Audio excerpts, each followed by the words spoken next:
GOP presidential hopeful Vivek Ramaswamy recently made an appearance on Glenn Greenwald's System Update, where he continued to hit rival Nikki Haley about what he views as blatant corruption over her ties to the military-industrial complex. Let's watch.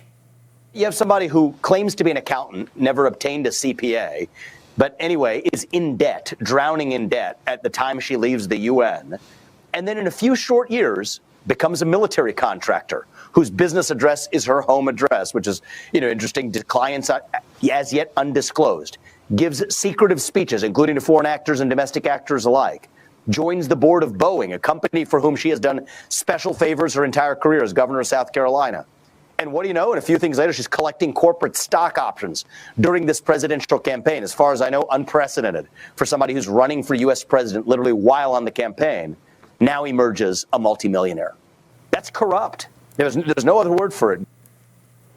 Ramaswamy also criticized Haley's seeming obsession with funding Israel, hitting her for her hawkish nature and adding he opposed President Biden's request for $14 billion more in Israeli aid. I'm against that funding request, and I have been clear about this. The $61 billion to Ukraine, the 14 to 16, depending on the spending request for this specific war in Israel. I've made the case, actually, Glenn, that I don't think that's in the U.S. interest, and I don't think it's in Israel's interest.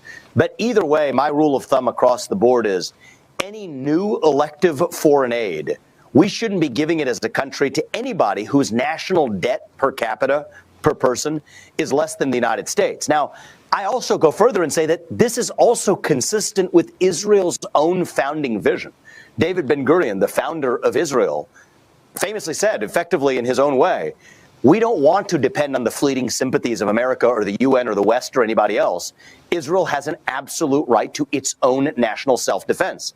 And I stand by that, but I stand by that by saying that we're best off, and I believe Israel's best off, when we're not intervening.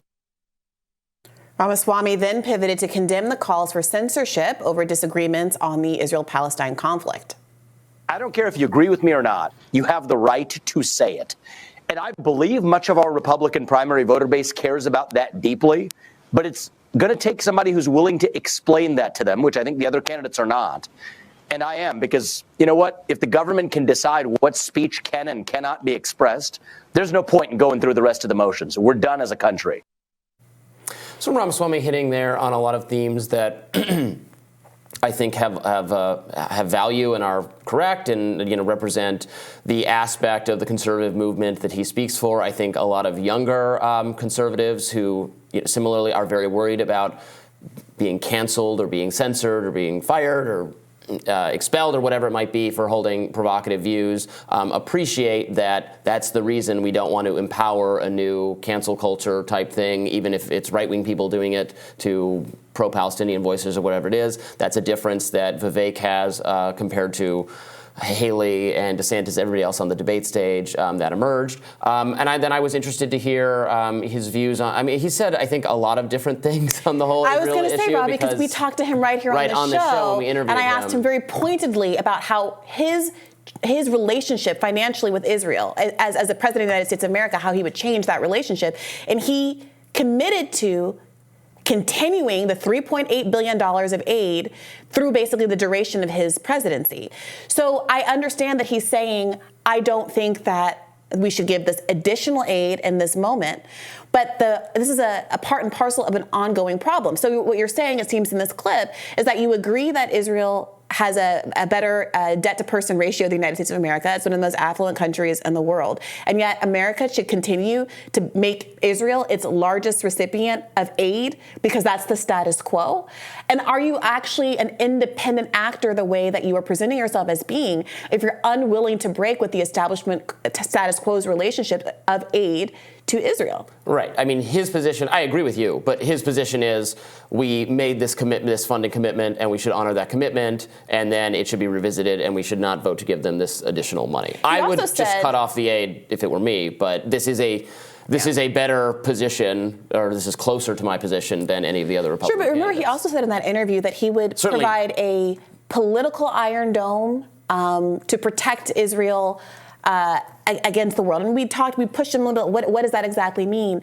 And people should go back and listen to the interview itself. I don't mean to mischaracterize him. You can obviously hear his own words for yourself right here on Rising. But part of the criticism that Israel is getting right now is that the entire international apparatus, led by the United States of America with their veto power at the UN, has prevented it from having to take responsibility for its violations of international law. We have blocked any number of moves for the UN to press for a ceasefire and things like that.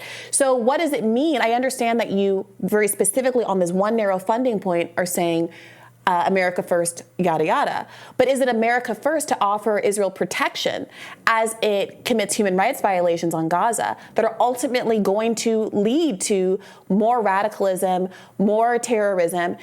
I know I don't have to allude again to the fact that the Osama bin Laden letter explaining why 9/11 happened, what pointed specifically to the treatment of Palestinians as a cause. Is that really America first? And does he have a vision of America first that's not exclusively financial? Well, I mean, right. I mean, there's not, I think, in the conservative side of things, on the right side of things, I don't know that there is a lot of necessarily agreement with, without co-signing or endorsing everything Israel does.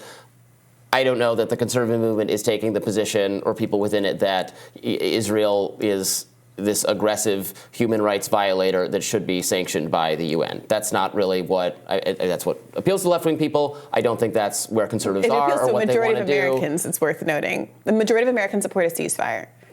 You said that Israel is serially violating international human rights laws. I don't think that conservatives see Israel's conduct as, again, without endorsing everything they're doing or thinking we should fund it. We don't think we should fund it. We don't think Israel's actions are necessarily uniquely bad in all the world or worthy of sanction. In fact, conservatives don't really want they don't want the UN to exist. They don't want to be the argument involved isn't that Israel is uniquely bad. It's that we are uniquely funding Israel to do the bad things. That we want to cancel. That we want to revisit. So it is the funding, but it is not. We don't want some international body to sanction Israel. Right, something like that. My only point, and you don't have to agree with it, is that the president's job with foreign policy is also to keep Americans safe.